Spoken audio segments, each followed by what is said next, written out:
사랑하는 성도 여러분, 안녕하십니까? 빨리 퇴원해서 여러분들을 기쁘게 뵐 날을 기다리고 있습니다. 여러분들이 드리는 기도 소리가 함성이 되어 제 귓가에 들리고, 그래서 감사의 눈물을 흘릴 때가 한두 번이 아닙니다.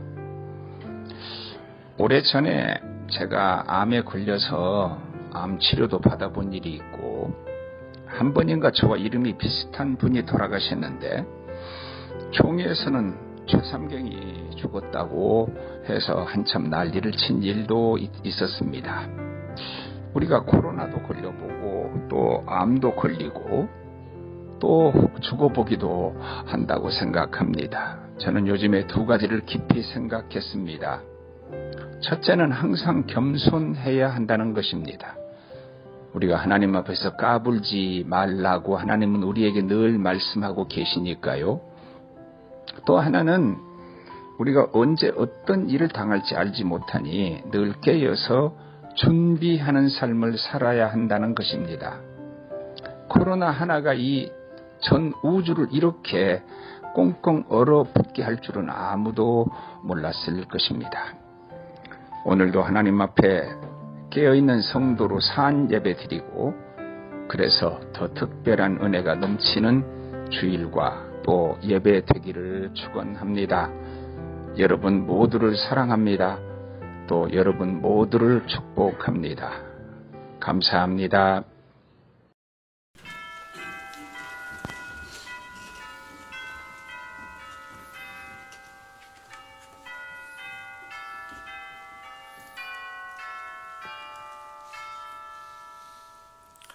이제 우리의 마음과 뜻과 정성을 다하여 성부, 성자, 성령 삼일체 하나님께 대림절 세 번째 주일 예배를 드리옵나이다.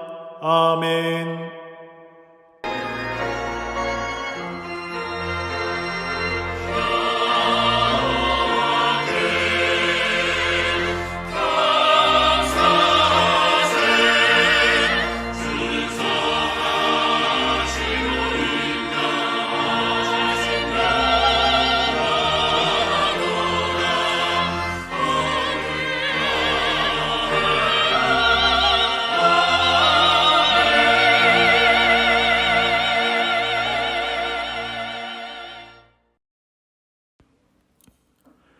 만유의 주가 되시며 만왕의 왕이 되시는 하나님, 우리에게 독생자 예수 그리스도를 보내주셔서 모든 죄와 허물을 용서해 주시고 영원한 사망에서 구원하여 주시니 감사를 드립니다.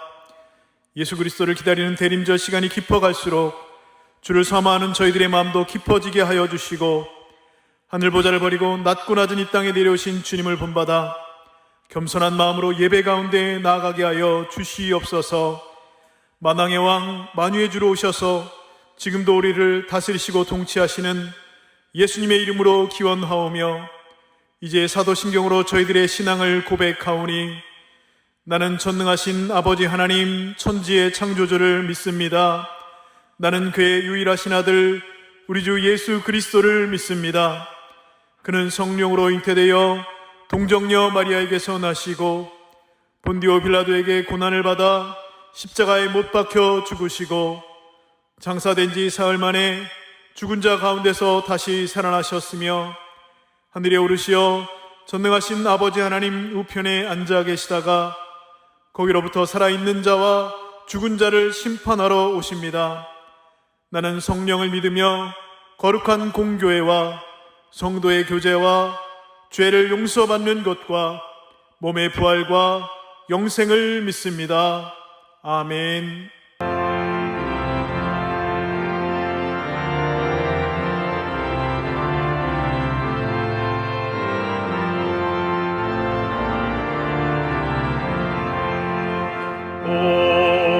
오랫동안 기다리던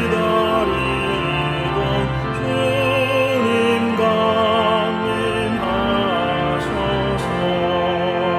죄의 메인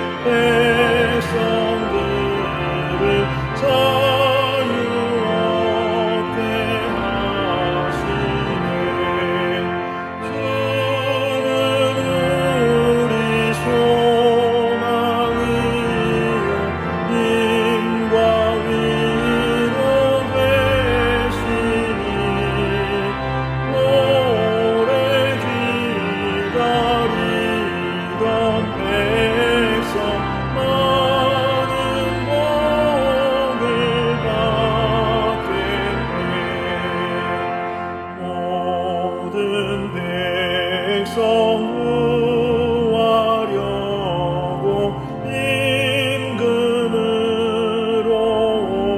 오시니 영원토록 우리들을 친히 다스리시네. 죄로 상한 우리 마음 은혜로서 고치고 주의 빛난 보좌 앞에 이르도록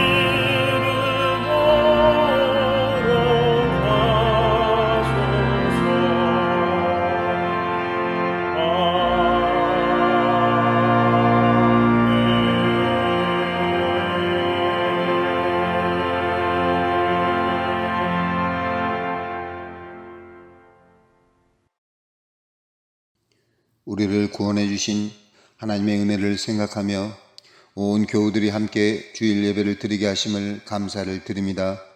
지금은 비록 온라인으로 예배 드리지만 진실한 예배자 되길 원합니다.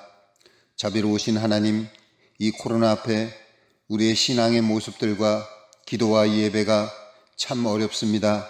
하나님, 안 믿는 사람들에게도 경계의 대상이 되어버린 우리를 하나님 불쌍히 여겨 주시옵소서. 우리에게 다시 한번 하나님의 은혜를 베풀어 주시옵소서. 하나님만을 더욱더 의지하며 소망으로 주님을 기다리는 참된 그리스도인 되기를 원하옵나이다. 사랑하는 우리 담임 목사님과 도우시는 목사님들, 중요한 시기에 사역을 하고 계십니다. 강건케 하여 주시옵시고 전능하신 능력으로 붙들어 주시옵소서. 이름도 없이 빛도 없이 주님의 교회를 위해 수고하는 이들을 기억하여 주시옵시고 이들의 기도를 통해서 우리 빛과 소금교회 다음 세대를 축복하여 주시옵소서. 대한민국의 하나님의 공의와 사랑으로 하나 되게 하여 주시옵소서. 이 코로나 시대를 잘 극복하고 최고 인류 국가로 성장하게 하여 주시옵소서. 전 세계가 서로 협조하며 안전한 백신을 만들어서 세계 백성 모두 공급되게 하여 주시옵소서. 35년간 하나님의 나라 확장을 위해 애쓰신 우리 담임 목사님, 주님의 위로와 기쁨의 목회가 되게 하여 주시옵소서. 오늘도 목사님을 통해서 말씀을 주실 때에 우리의 마음속과 영혼을 가득 채워 주시옵소서. 온라인으로 빛과 소금의 모든 교우들이 하나님께 찬송을 드리지만 하나님만 홀로 영광을 거두어 주시옵소서. 이 모든 말씀 우리를 죄에서 구원하여 주신 예수님의 이름으로 기도드립니다. 아멘.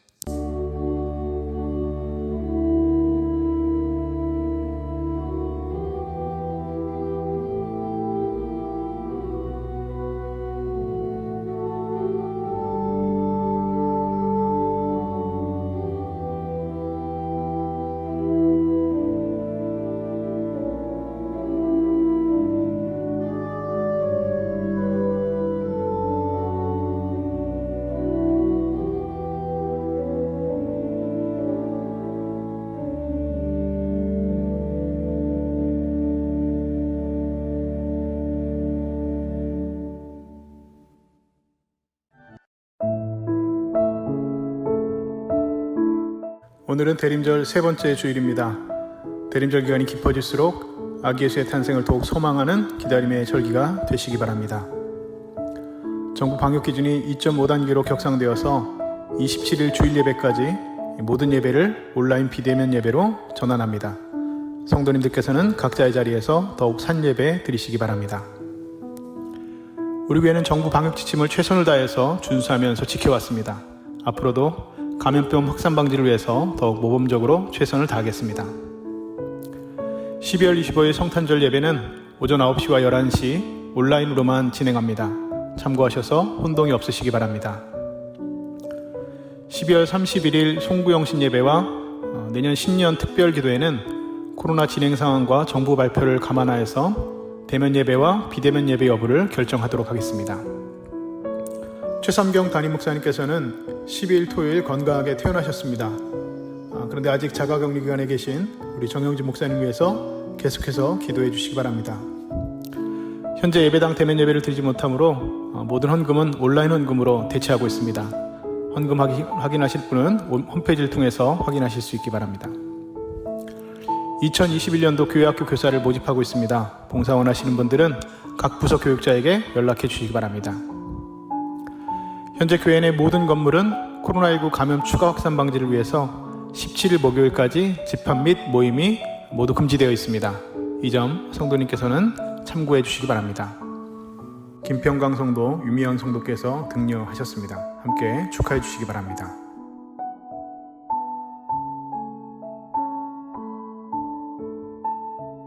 오늘 우리에게 주시는 하나님의 말씀은 신약성경 누가복음 1장 46절에서 56절의 말씀입니다. 누가복음 1장 46절에서 56절의 말씀, 이제 하나님의 말씀을 받들어 봉독하겠습니다. 마리아가 이르되 내 영혼이 주를 찬양하며 내 마음이 하나님 내 구주를 기뻐하였음은 그의 여종의 비천함을 돌보셨음이라. 보라, 이제후로는 만세의 날을 복이 있다 일컬으리로다. 능하신 이가 큰 일을 내게 행하셨으니 그 이름이 거룩하시며 긍휼하심이 두려워하는 자에게 대대로 이르는도다. 그의 팔로 힘을 보이사 마음의 생각이 교만한 자들을 흩으셨고 권세 있는 자를 그 위에 내리치셨으며 비천한 자를 높이셨고 줄이는 자를 좋은 것으로 배불리셨으며 부자는 빈손으로 보내셨도다. 그 종 이스라엘을 도우사 긍휼히 여기시고 기억하시되 우리 조상에게 말씀하신 것과 같이 아브라함과 그 자손에게 영원히 하시리로다 하니라. 마리아가 석 달쯤 함께 있다가 집으로 돌아가니라. 아멘.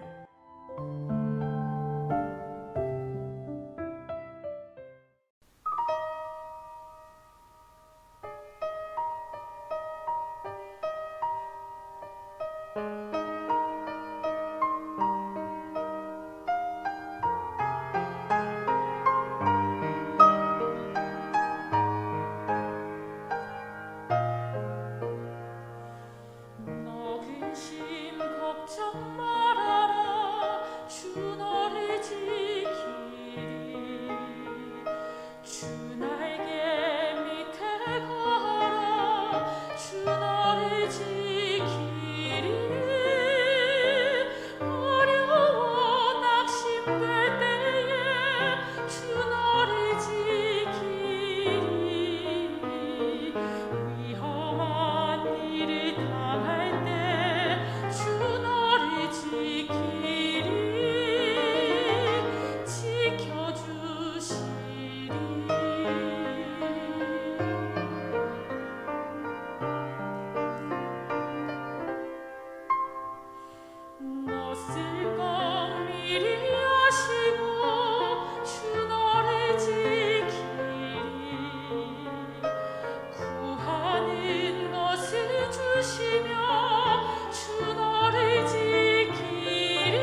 마땅히 성탄절에 꽂힌 예수 그리스도요, 그 다음은 마리아라고 할 수 있습니다. 우리가 그저 천주교처럼 꼭 마리아를 숭배하거나 또 마리아의 이름으로 기도하지는 않지만, 인류 역사에 추앙받는 첫 번째 여인을 꼽으라면 그것은 마땅히 마리아임에 틀림이 없을 것입니다.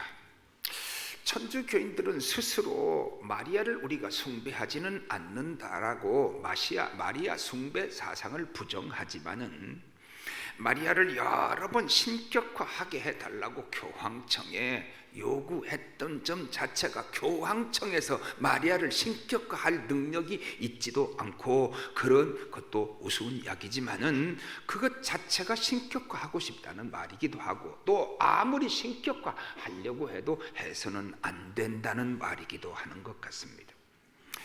지난 2007년도에 명동성당에서 최모 신부가 개신교에서 주여 삼창을 하듯이 마리아를 향해서 엄마 삼창을 했던 모습을 TV를 통해 보았는데, 마리아를 숭배하지 않고서는 불가능한 일이라고 보입니다. 마리아 이름으로 기도하면 하나님께서 더 잘 들어주신다는 그 말도 터무니없는 말이지만은, 천주교는 실질적으로 마리아를 숭배한다고 보아야 맞을 겁니다. 천주교는 마리아를 하나님의 어머니라고 해요. 그런데 오늘 본문에 보니까 세례 요한의 어머니 엘리사벳이 마리아를 가리켜 하나님의 어머니라고 하지 않았어요. 내 주의 모친이라 이렇게 말했거든요. 우리 예수님은 영원 전부터 지존하시는 분입니다. 그를 낳은 어머니가 될 수 없고요, 메시아로서 사역을 감당하기 위해서 이 땅에 오실 때 마리아의 몸을 빌려 오셨기 때문에 내 주의 모친이라고 한 것입니다.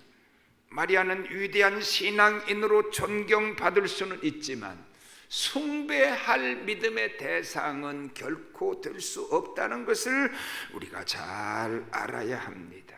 그렇다면 오늘, 그러나 마리아는 참 위대한 신앙인인 건 분명합니다. 2017년 성탄절에 우리 한번 마리아의 믿음 가져보기를 진심으로 바랍니다. 마리아의 믿음 가집시다. 첫째, 마리아는 도저히 불가능한 하나님의 명령과 뜻에 순종했어요. 마리아는 천사로부터 성령으로 잉태할 것, 즉 수태고지의 계시를 그가 들었습니다. 그런데 성경에 보니까 마리아하고는 다르지만은 아브라함의 부인 사라도 하나님의 능력으로 임신을 했고, 사가랴의 아내 엘리사벳도 나이가 많은데 하나님의 능력으로 임신을 해서 각각 이삭과 그리고 세례 요한을 기적적으로 낳았습니다. 그렇지만은 사라가 이삭을 낳고 엘리사벳이 세례 요한을 늙어서 난 것과 성령으로 잉태하여 마리아가 예수님을 낳은 것과는 본질적으로 다릅니다. 마리아는 남자 자체를 모르는데 예수님을 잉태했습니다. 여러분, 이 세상에 누가 동정녀 탄생을 머리로 믿을 사람이 있겠어요? 아무도 믿을 사람이 없습니다. 이 세상에서 동정녀 탄생을 가장 잘 알고 그리고 확실히 아는 사람은 누구겠는가? 그건 당사자 마리아입니다. 장본인은 마리아보다 더 잘 아는 사람이 있겠어요? 자기가 남자하고 관계를 맺어본 일도 없고 남자를 알지도 못하는데 임신했으니까 마리아가 제일 잘 알 거예요. 그렇다면 이 세상에 동정녀 탄생을 가장 믿기 어려운, 믿고 싶지 않은 사람이 있다면 누굴까요? 그것은 그의 남편 요셉일 것입니다. 어떻게 나와 약혼한 여자가 어느 날 갑자기 배가 불러오는데 그것을 세상에 믿을 수가 있겠어요? 믿고 싶지 않아요. 아니, 믿었다고 하더라도 왜 하필이면 내 마누라를 쓸까? 그런 생각할 수 있어요. 어떤 성도가 그러더래.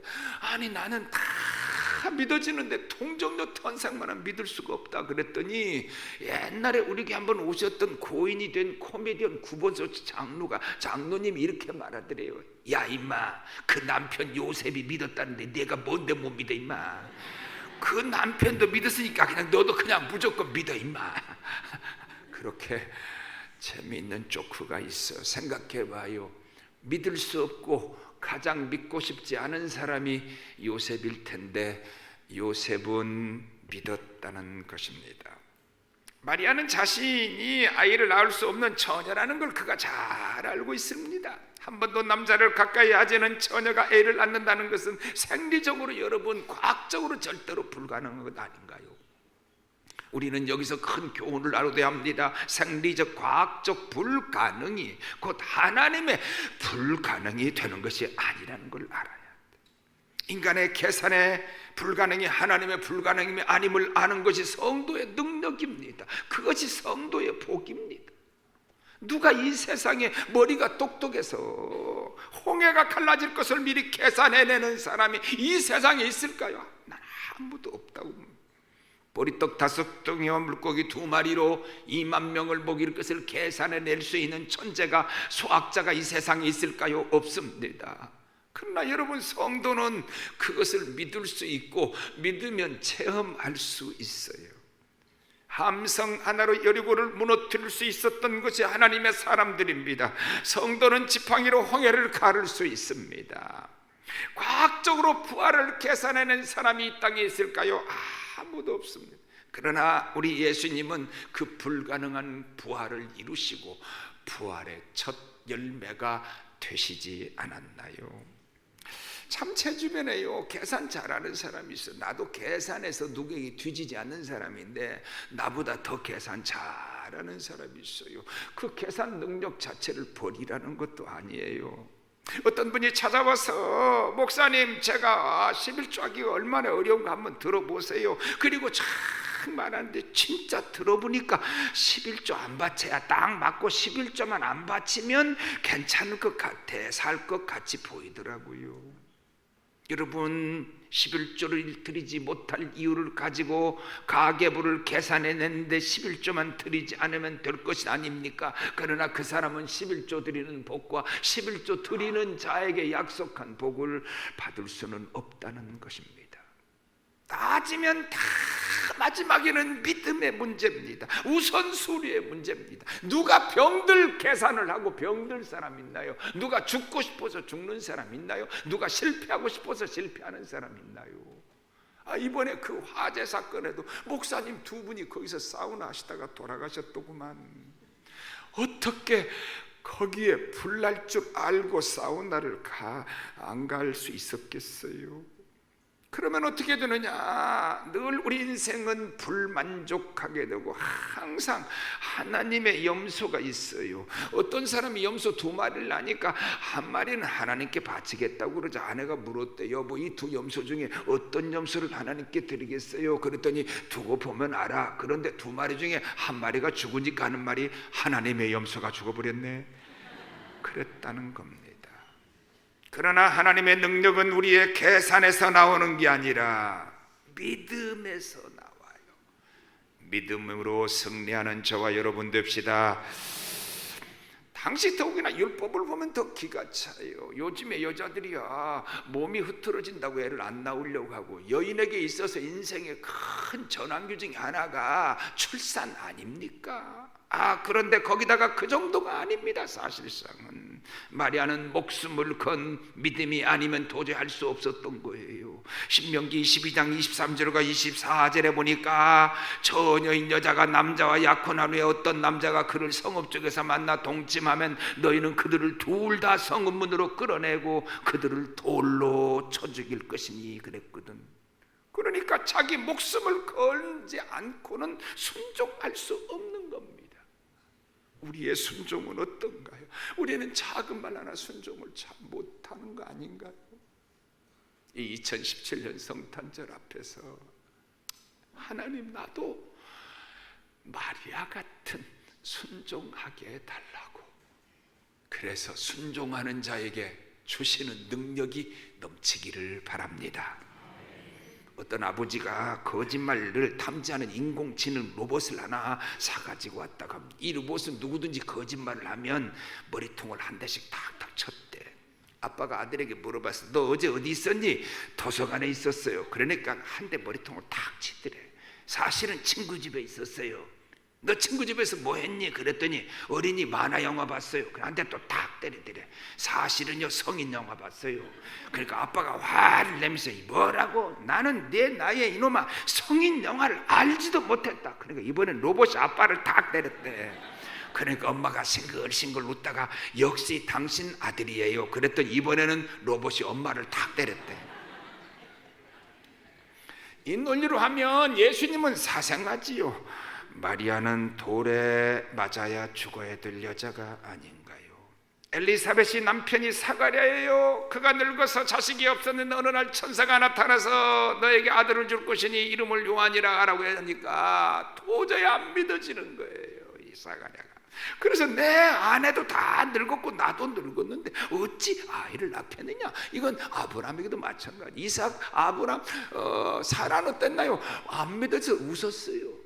불신앙적 웃음을 웃었어요, 사실상. 그러나 그렇게까지는 안 했는데 아무리 봐도 하나님께서 이 사가랴는 믿지 못하는 불신앙이 괘씸했어요. 그래서 어떻게 했어요? 1년 동안 벙어리가 되게 했어요. 그래서 임신을 하고 나서부터 벙어리가 돼서 아이가 날 때까지 말을 못하게 됐어요. 늙어서 애를 낳겠다고 하는데도 못 믿은 사가랴인데, 그것도 믿음이 얼마나 좋은 사가랴와 엘리사벳인지 아세요? 그런데 처녀가 성령으로 잉태하겠다는 말을 어떻게 믿을 수 있다는 말입니까? 이것을 믿은 마리아는 얼마나 위대하냐 그 말이거든요. 이때 마리아가 한 위대한 고백 37절 38절 다 같이 봐요. 시작. 하나님의 모든 말씀은 능하지 못하심이 없느니라. 마리아가 이르되 주여 일종이오니 말씀대로 제게 이루어지이다 하매 천사가 떠나가니라. 여기 주의 여종이라 그랬는데 이 여종이라는 말이 헬라 말로 둘레라는 말인데 원래 노예나 종을 가리켜서 쓰는 단어가 둘로 씁니다. 그런데 단수 여성형으로 둘레라고 말한 겁니다. 한마디로 말해서 나는 주인이 아니라는 겁니다. 하나님이 자신의 주인임을 인정하는 겁니다. 우리는 하나님의 종들입니다. 종이 되어야 합니다. 하나님의 노예입니다. 하나님께서 말씀하시면 무엇이나 순종해야 합니다. 우리가 순종해서 망하고 죽은 게 아니라 불순종하고 내 마음대로 믿고 내 마음대로 살아서 우리가 다 실패한 사람들이 아닌가요? 순종의 응답이요 믿음의 기본적인 자세였어요. 마리아가 처음 수태고지의 소식을 접하고 제일 먼저 한 말이 뭔지 아세요? 딱 그 얘기를 듣자마자 여러분 인간이면 제일 먼저 무슨 생각 들겠어요? 내가 처녀인데? 34절에 마리아가 천사에게 말하되 나는 남자를 알지 못하니 어찌 이 일이 있으리까? 이것은 지극히 정상적인 말입니다. 아니 내가 너보고 성령으로 잉태한다고 하지 않았느냐? 너 그렇게 믿음이 없느냐? 그리고 책망하지 않았어요. 비록 마리아가 생리적이고 과학적인 말을 했지만 하나님께서 그것을 그에게 불신앙으로 여기지 않았어요. 말을 어떻게 했느냐가 그의 불신앙을 나타내는 건 아니라는 걸 제가 요즘에 많이 깨달아요. 여러분 보세요. 기도원이 하나님께서 불렀을 때 징조를 보여달라고 이놈아 네가 나를 못 믿어서 징조를 보여달라고 하느냐? 뭘 원하느냐? 하나님 오늘 여기 오늘 저녁에 이슬이 여기 양털에만 흠뻑 내리게 해주세요. 아침에 보니까 양털이 짜서 물이 나오도록 했는데 또 그 다음날 하나님 이번에는 양털만 이슬이 안 내리게 해주세요. 이놈 봐라 건방지게 너 못 쓰겠다. 내가 너 안 쓰겠다. 그러지 않으셨어요? 아무 말 없이 그 다음날에는 온 천지에 이슬이 내리는 양털은 아주 뽀송뽀송하게 말라있는 거였어요. 왜 그랬을까요? 그가 요구하는 증거를 요구한다고 해서 하나님이 보실 때 그를 불신앙의 사람으로 여기지 않았다는 것입니다. 우리가 하나님은 믿고 싶어서 믿으려고 하는 의심과 요구를 불신앙으로 하나님이 보지 않는다는 거예요. 제일 큰 불신앙이 뭐냐? 하나님의 말씀 자체에 대해서 무관심한 겁니다. 지난주에 우리가 아하스 왕을 봤는데 아하스에게 하나님의 징조를 구하라고 그랬더니 뭐라고 그런지 아세요? 믿음이 없어서 아수를 의지하느라고 하나님께 나가는 게 두려우니까 말은 뭐라고 하는지 아세요? 어떻게 내가 하나님을 시험할 수 있겠나? 하나님 시험하지 않겠다고 그러면 사실은 하나님께 징조를 구할 믿음 자체가 없었다는 겁니다. 한번 하나님 앞에서 해결해보고 한번 말씀대로 살아보고 살아계신 하나님 있는가 시험해볼 진실과 용기와 믿음도 없다는 말이거든요. 우리가 하나님을 믿는다고 하여도 우리가 가진 능력을 버릴 것도 없고 버릴 필요도 없습니다. 우리가 가진 풍성한 많은 달란트도 버리지 않고 버릴 필요도 없습니다. 우리가 가진 물질도 버릴 이유도 없을 겁니다. 문제는 그것보다 믿음이 앞서느냐는 것이고 그 위에 믿음을 가졌느냐는 거거든요. 물어도 아니 의심을 해도 따져도 믿음으로, 그리고 믿음을 위해서 하느냐 그 말이거든. 또 저는 오늘 옛날에 생각하지 못한 걸 생각하게 됐는데 뭔가 하면 이 엄청난 소식을 마리아가 듣고서는요 안나처럼 성전에 가서 기도를 해야 될 텐데 300리 112km나 떨어진 나사렛에서 저 헤브론까지 누구를 찾아갑니까? 세례 요한을 먼저 하나님 은혜로 잉태한 엘리사벳을 먼저 그가 찾아가요. 작은 가슴에 그 큰 하나님의 메시지를 받고 담아두기가 너무 힘에 겨워서 믿음의 선배 엘리사벳과 함께 그걸 나누려고 찾아가서 무려 3달이나 거기 있지 않았어요. 하나님은 이것을 불신앙으로 책망하지 않았다는 거거든요. 우리가 물어볼 수 있어요. 상담할 수 있어요. 인간적인 위로를 구할 수도 있어요. 그러나 그것이 하나님에 대한 불신앙이 되지 않게 해야 되고 하나님에 대한 불신앙이 아니면 돼요. 문제는 믿음입니다. 문제는 믿음에서 나오는 순종입니다. 우리 한번 새해에 과거보다 더 순종하는 마리아 같은 저와 여러분 되기를 바랍니다. 두 번째, 마리아 이 순종하는 믿음은 어디서 왔느냐? 말씀에서 왔어요. 우리가 성경의 위대한 인물들을 대할 때 위험한 생각, 위험한 말이 하나 있어요. 그는 그렇게 된 사람이다. 그는 그렇게 태어난 사람이야. 그 사람은 원래부터 그런 사람이야. 이런 생각을 한다.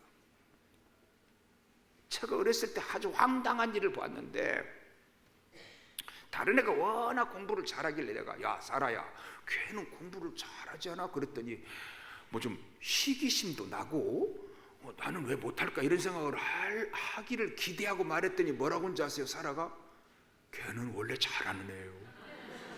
근데 영 실망스럽더라고. 안 그래요? 여러분 아브라함은 믿음의 조상 아브라함은 원래 믿음의 사람이었습니까?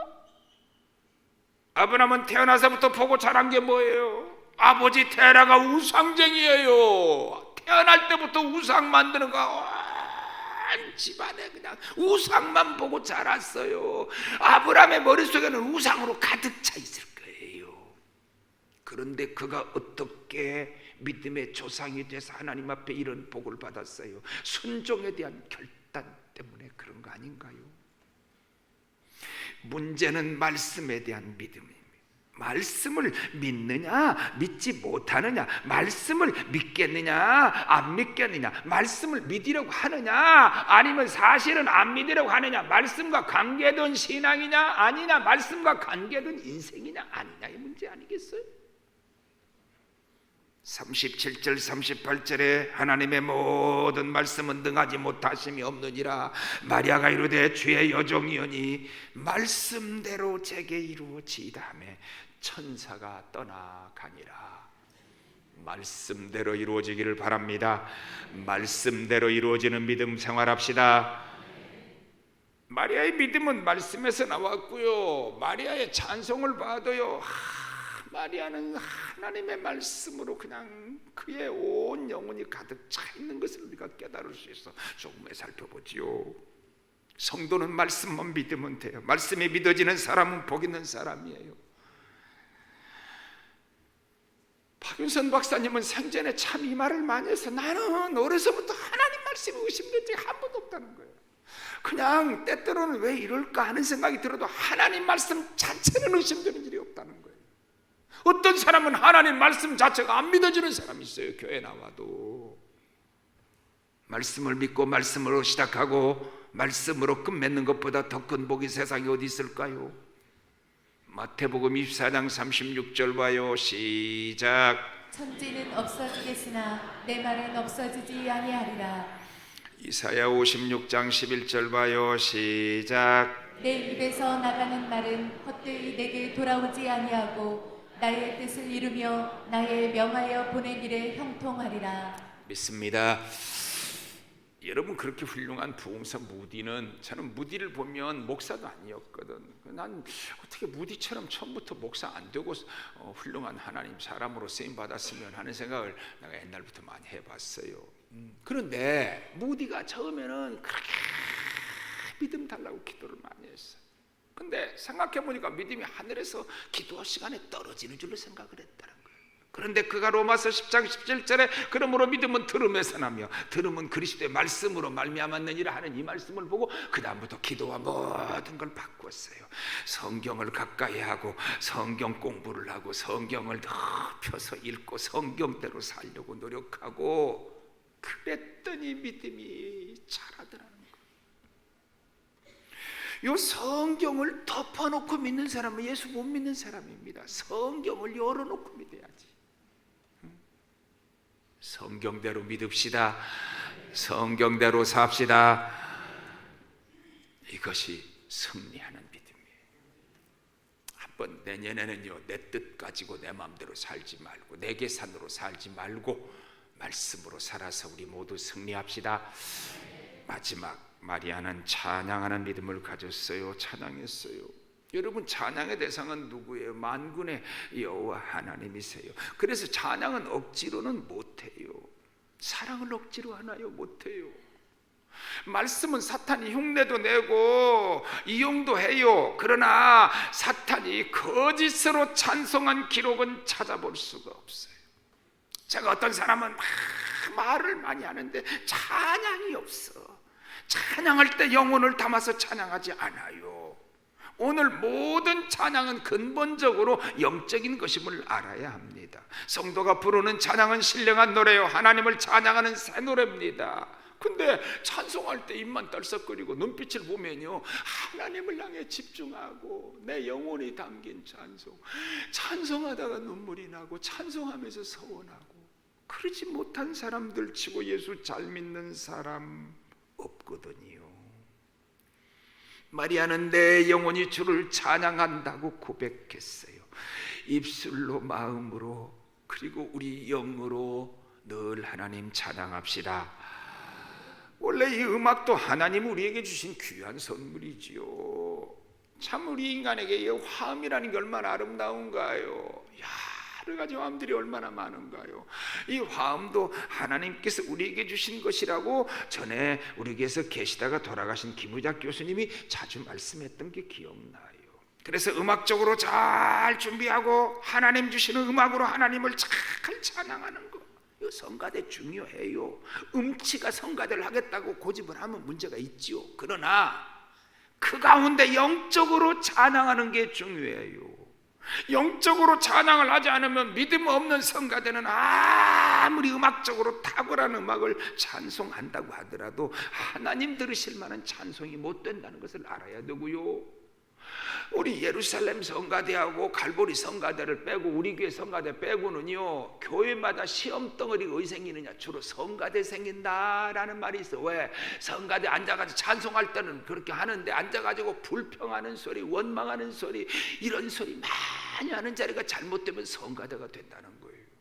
성가대 앉아서 말씀 은혜 받은 이야기, 남을 도와주는 이야기, 그리고 영혼의 찬양을 부르면은 얼마나 은혜가 돼요. 음치는 하나님을 찬양할 수 없나요? 음치도 하나님 찬양할 수 있지요. 제가 필리핀 사람으로 기억하는데 어떤 모임에서 필리핀 사람이 나와서 찬송을 하는데요, 참 음치성이 깊었는데요, 그러나 우리 모두는 그 찬양의 은혜를 받았어. 다 눈물로 그 찬양 때문에 울었어요. 얼마나 감격의 눈물의 찬송을 하는지. 우리에게 오셨던 김기영 교수는 자주 그런 말이에요. 옛날에는 이렇게 아름다운 악기가 어디가 있어 세상에. 근데 왜 옛날보다 은혜가 안 되냐는 거예요. 옛날에는요 반주도 없었고요, 시골에 풍금 하나 있으면 최고였어요. 그것도 사부로 치지 않았어요. 단음으로 쳤어요. 그리고 어떤 할머니는요 주로요 찬송을요 천찬송을 하나의 곡조에다가 다 붙여서 불렀어요. 그래도 울면서 불렀어. 그래도 성령 충만했거든. 영혼의 찬송 하나님께 드립시다. 이사야 43장 21절 다 같이 봅니다. 시작. 이 백성은 내가 나를 위하여 지어나니 나의 찬송을 부리려 함이니라. 찬송 안 하면 하나님의 목적이 어긋난 인생을 사는 거예요. 우리 삶도 찬송돼야 돼. 에베소서 1장 6절 시작. 이는 그가 사랑하는 자 안에서 우리에게 거저 주시는 바 그의 은혜를 영광을 찬송하게 하려는 것이라. 그 은혜의 영광을 찬송하려고 하나님 우리 구원해 주세요. 12절 또 같이 봐요. 시작. 이는 우리가 그리스도 안에서 전부터 바라던 그의 영광의 찬송이 되게 하려 하십니다. 아예 우리가 영광의 찬송이 되게 하려고 우리를 불렀거든. 마리아의 찬송을 분석해 보면 그 찬양은 깊은 신앙의 고백이었으며 성령의 감동으로 부르는 영의 찬양이었어. 네 가지 요소가 나와요. 첫째는 자신에게 임한 하나님의 역사를 찬양해요. 나 같은 걸 통해 일으킨 하나님의 역사를 찬양해요. 48절에 그 여종의 비천함을 돌아보셨습니다. 보라 이제 우리는 만세 나를 복이 있다 일거리로다. 비천한 나라 그랬어요. 비천한 나. 자기 중심적으로 생각 안 했어요.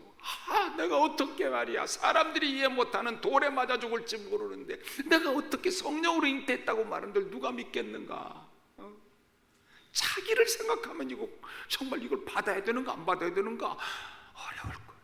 그런데 오히려 자기를 비천하다고 그랬어요. 그런 마음 가져봤나요? 하나님께서 내 것을 좀 쓰시겠다 그러면 왜 내 것을 쓰시는가 그러지 말고 나 같은 걸 쓰시겠다는 것을 감사하는 마리아의 믿음 가집시다. 둘째는 하나님이 이루신 큰 일에 대해서 찬양했어요. 능하신 이가 큰 일을 내게 행하셨으니 그 이름이 거룩하시며 긍휼하심이 두려워하는 자에게 대대로 이르는도다. 능하신 이가 큰 일을 내게 행하셨는데 인류 역사의 가장 큰 일이 뭔가요? 하나님의 역사에 구원받게 하는 거고 하나님의 백성들을 구속하는 거 아닌가요? 예수님이 이 땅에 오셔야 구원을 이루는데 그 구원을 마리아를 통해서 이루었으니 얼마나 큰 일이 마리아를 통해 이루어졌느냐고 말해요. 하나님께 헌신할 때 나 같은 것을 통해서 하나님의 큰 일을 이루시는 주님을 찬양할 줄 믿습니다. 세 번째는 하나님의 공평하심과 심판과 섭리에 대해서 찬양해서 어떤 사람은 예수를 믿는데 하나님이 섭리 안 하셔. 그냥 와서 예배할 때만 잠깐 있다가 세상에 가서는 하나님 하나도 느끼지 않을 수 있거든요. 51절 52절 한번 다 같이 봐요. 시작. 그의 팔로 힘을 보이사 마음의 생각이 교만한 자를 흩으셨고 권세 있는 자를 그 위에서 내리치셨으며 비천한 자를 높이셨고 줄이는 자를 좋은 것으로 배불리셨으며 부자를 공수로 보내셨도다. 자, 이 말은 영적 의미가 없는 건 아니지만 한번 생각해 보세요. 교만한 자를 하나님 흩으시더라. 난 다 눈에 보여야 돼요. 권세 있는 그를 위해서 내리치셔. 불신앙의 권세자에게 아부하고 살려고 하지 말아요. 거기서 부스레기나 먹고 살려고 그러지 말아요. 그 다음에 비천한 자를 높이시고 믿음 있는 비천한 자를 높이셔. 바울이 뭐라고 그랬어요? 우리 중에 문벌 좋은 사람이 별로 없다 그랬어요. 줄인 자를 좋은 것으로 배불리셨으며 말씀대로 사는 자를 하나님이 존귀하게 쓰셔요. 부자를 공수로 보내셨도다. 내 영혼을 내가 불러가면 오늘 밤에 어떻게 되겠느냐. 부자에 가신 주님의 말씀 아닌가요?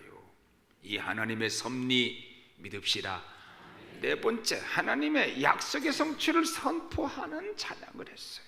그 종 이스라엘을 도우사 긍휼히 여기시고 기억하시되 우리 조상에게 말씀하신 것과 같이 아브라함과 및 그 자손들에게 영원히 하시리로다 아니라. 창세기에서부터 예언한 그 예언이 드디어 그 역대 선지자들의 예언이 나 같은 여인을 통해서 이루어져서 하나님 뜻을 이루다.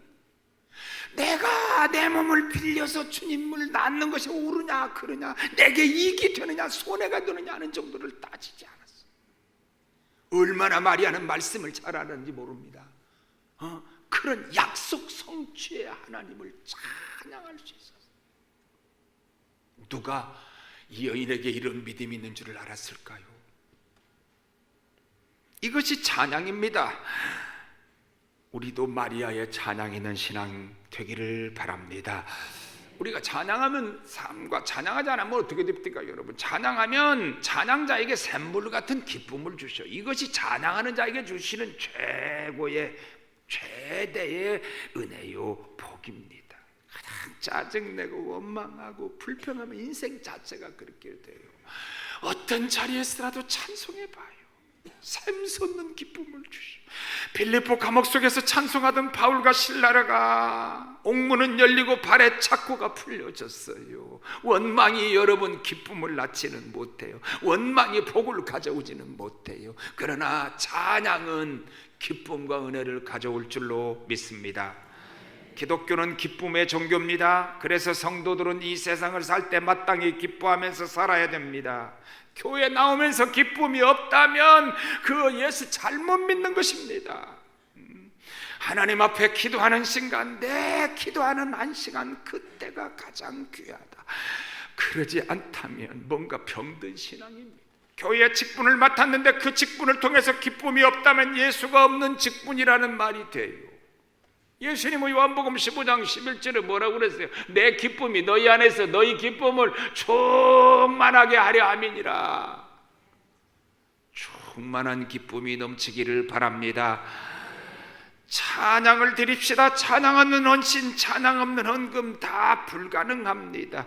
시편 69장 30절과 31절에 하나님을 노래로 찬송함이 황소를 드림보다 여호와를 더욱 기쁘시게 함이 될 것이라. 황소 한 마리 드리는 것보다 찬송을 기뻐 받으신다 그 말이에요.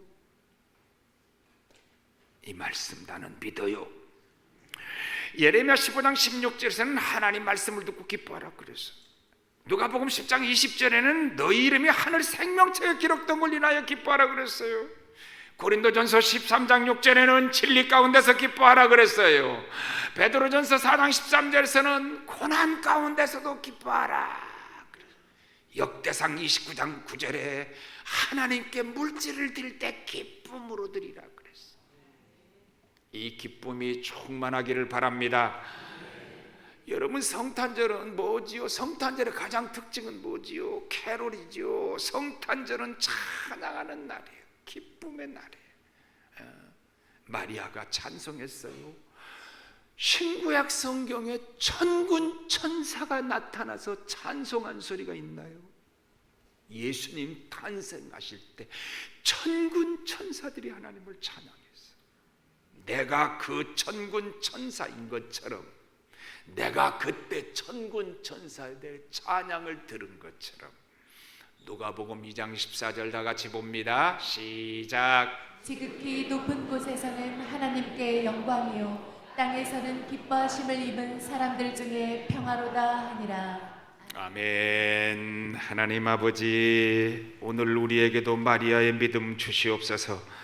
마리아처럼 우리도 순종할 수 있게 하여 주옵소서. 마리아처럼 말씀을 통해서 믿음을 날마다 공급받게 하여 주옵소서. 마리아처럼 우리 인생 자체가 찬양의 생애 되게 하여 주옵소서. 예수님 이름으로 기도하옵나이다. 아멘. 빛과 소금의 성도 여러분, 여러분들의 기도 소리 힘입어서 코로나를 잘 이기고 나왔습니다. 처음에는 제게 코로나 증상이 미약하고 거의 없어 보이는 점이 고마웠지만, 그러나 우리 교인들 중에 100여 명 이상이 검진을 받았어도 한 명도 양성이 나오지 않은 것은 얼마나 감사한 일인가 하는 생각을 했습니다. 그래서 초기에는 정말로 눈물로 시간을 보냈습니다. 저는 어떤 환경이든지 장점이 있고 단점이 있는데, 어떤 사람은 장점이 많고 단점이 적어도 그 단점에 눌려서 그 가지고 있는 좋은 장점들을 누리지도 못하고 그리고 감사를 못하는 경우가 있는데, 오히려 저는 장점이 조금밖에 안 되고 단점이 대부분이라고 하더라도 가능하면 그 환경이 주는 그 장점 하나를 바라보고 감사하고 즐기고 그리고 그것으로 단점들을 이겨냅니다. 여러분 모두도 그렇게 인생을 살기를 진심으로 바랍니다. 우리는 10사람 중에 한 사람이 나를 좋아하고 나를 이해하고 바로 알고 9사람은 나를 오해하고 나를 비난한다고 할 때 그 한 사람의 말이, 그 9사람의 말이 나를 힘들게 하는데, 그러면은 그 한 사람은 있으나 마나 하게 됩니다. 그런데 때로는 우리가 반대의 경우도 있습니다. 9사람이 나를 좋아해도 한 사람 때문에 힘들어서 9사람에 대한 감사를 잃어버리거든요. 그러나 만일 9사람이 나를 오해하고 비난한다고 합시다. 그래도 한 사람이 나를 이해하고 바로 이해해주는 한 사람이 있다면 그 한 사람을 통해서 9사람을 이겨내는 사람이 승리의 사람이겠지요.